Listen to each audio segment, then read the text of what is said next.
why do you know so much about Bash? This is the question I get so often, okay? On my videos, on my content, in YouTube, Instagram, TikTok, all over the place. People are asking me, why do you know so much about Bash? Why did you do this to yourself? Who hurt you? It's pretty funny. People ask, who hurt you? The answer is no person hurt me, but truthfully, the system did. Like, unironically, I got upset because I wasn't able to do what I wanted to do on a Bash cell. Okay, let me take you back in a time. I was doing an internship. This was around 2010. And at this internship, I was, actually in tech, doing tech stuff, logging into Linux machines, and I had the terminal in front of me. All my work was through a terminal, and this was ideal. This was great. This was the kind of job I wanted. I'm like, this is the kind of work I want to do. Like, I love this. This is fantastic. And I realized that there were some tasks that I want to do. I wanted to, SSH to a machine that needed to SSH to another machine that needed to SSH to a third machine and transfer a file between all of them and execute it remotely. And I had this idea in my head. And I think I banged my head against the keyboard for 3 hours trying to get it to work. I was like, I know what I want. It sounds so simple. Why can't I just do it? And it sort of hit me. I was like, this is not good. This is actually, I'm going to talk to you the way that I talk to myself in my brain. I'm like, this is unacceptable. If you want to do something and you can picture it so clearly in your head, but you can't do it, you can't bring the pen to paper and make it happen, you need to step back, go to the drawing board, and learn how to do something. So that's what triggered me to actually go and learn Bash. I was like, you know what? Bash is my interface into the system. It's the shell on most machines that I encounter. I should know how to use it. I should also know how to use, Corn shell, POSIX, stuff like that. POSIX shell, Bourne shell, Z shell, all the other shells, blah, blah, blah, blah. I should have cursory knowledge of, but the main one at this time, this was 2010, the main one that I knew I would encounter would be Bash. And I was like, okay, yeah, I'm a smart guy. I can learn it. I can put my, head down and I can learn it. So it was a mixture of pulling up the Bashman page, pulling up the Bash wiki. I'll link that below so you guys can check out what I'm talking about. And going to the IRC Bash channel on what was Freenode. That IRC changed my life because I would go in there and I would ask these questions that seemed so obvious to me. What I mean is the question was obvious, and they would give me answers like, I'm not sure what you're trying to ask here. And I would look at it and I was like, I'm not sure either. I had what I thought was a clear image in my head. And then when someone kind of pushed just a little back on it, I'm like, oh, this is not clear at all. I actually don't really know what I want. I know what the finished product is, and I'm trying to ask a question without giving away too much information and let them know I'm kind of stupid. And then I realized, stop doing that. Stop doing that. I know that sounds crazy, but when you go to an ER, right? You go to the doctor, you go to the ER, and they're asking, do you have any, illicit substances in your body? This is a weird analogy, but when they do that, it's not oh, no, I don't want to get in trouble. No. Hold on. You're talking to the people that could possibly be saving your life. Just tell them everything. You're not going to get in trouble here. Don't even worry about that. Tell them everything so they can do their job to best help you. That was the mentality I learned to take with IRC. And when I was asking for help, where I was like, hey guys, you don't have to come in there and say, hey, I'm stupid. But basically I was like, here's what I'm trying to do. Am I way off base here? And sometimes the answer was yeah, this is absolutely not the way to approach it. I think at one point I had actually asked associative arrays are in Bash, but they're only in Bash version 4 and above.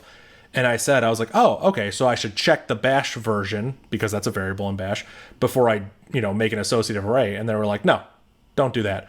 Don't do version detection. You can do feature detection. You can try and instantiate the associative array and then catch an error that way. So you don't need to check what version it is. You don't need to bring out this outside knowledge and have magic version numbers in your head. You can actually ask Bash, hey, can you make an associative array? Yes or no? And it will say, yes, I can. You say, hey, good, I can continue.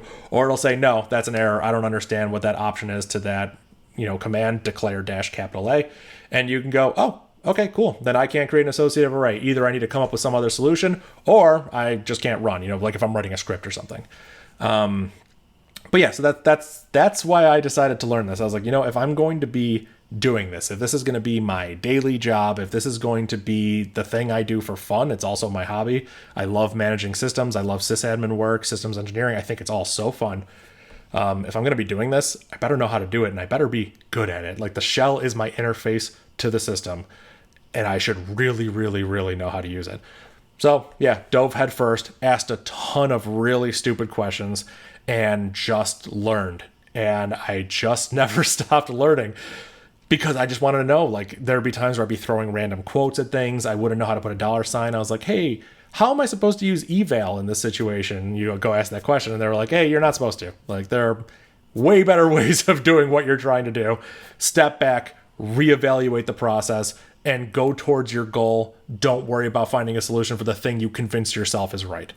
So that's the mentality that I think is important here. The mentality is that if you're going to be doing systems, if you're going to be in a situation where you're going to interface with the shell on maybe like a daily basis, or just, periodically enough where you want to get good at it, take the time to learn it. I mean, man bash is an incredible resource. But yeah, beyond that, sometimes when you ask questions, Stack Overflow is actually a good example of this, the website Stack Overflow, where someone will ask a question. They're like, how can I do this in this language? And an answer might be like, hey, so to answer your question directly, here's how you do this. And then there'll be a whole paragraph below it. It's like, but the fact that you're asking that question scares me, because I feel like there might be some sort of misunderstanding here, because my question is, why would you ever want to do that? So yeah, this is one of the tricky things you have to catch yourself with Bash. There are certain questions where I'm like, how do I do this? And I have to step back and be like, that's not what I want to do. Like, how do I read this whole command into like a big giant string? It's like, well, maybe I don't want to do that. Maybe I want to read into an array. Maybe I want to loop over it in a streaming fashion so I don't load the whole thing into memory. Contrived examples, but like, this is stuff that you'll actually probably see if you start, working with the shell and getting better. So that's how it all started for me, and it just never ended. I realized the more I use Bash, the more powerful it is than people give it credit for. There is this mindset that like, oh, it's a quick and dirty shell script. And for some reason, when people write Bash and, Bourne shell or POSIX shells, all care just goes out the window. Like, they can write some of the best higher level language. Like, they'll write incredible JavaScript with proper error checking. But when they go to Bash, they just run commands and use variables that might not be set. They never check exit codes. It's like, guys, like, you have all the error checking over here, but for some reason you go to Bash and all that falls out the window. So there have been people in the past where I've actually showed them, like, they show me a Bash script. I'm like, you don't do any error checking. And they're like, well, you can't in Bash. I was like, you can. You actually can.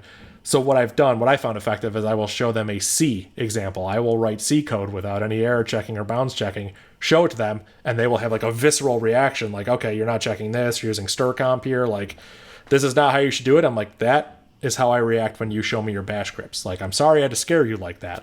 But the way that you can change my C code and give me all proper error checking, I can do that to your Bash code.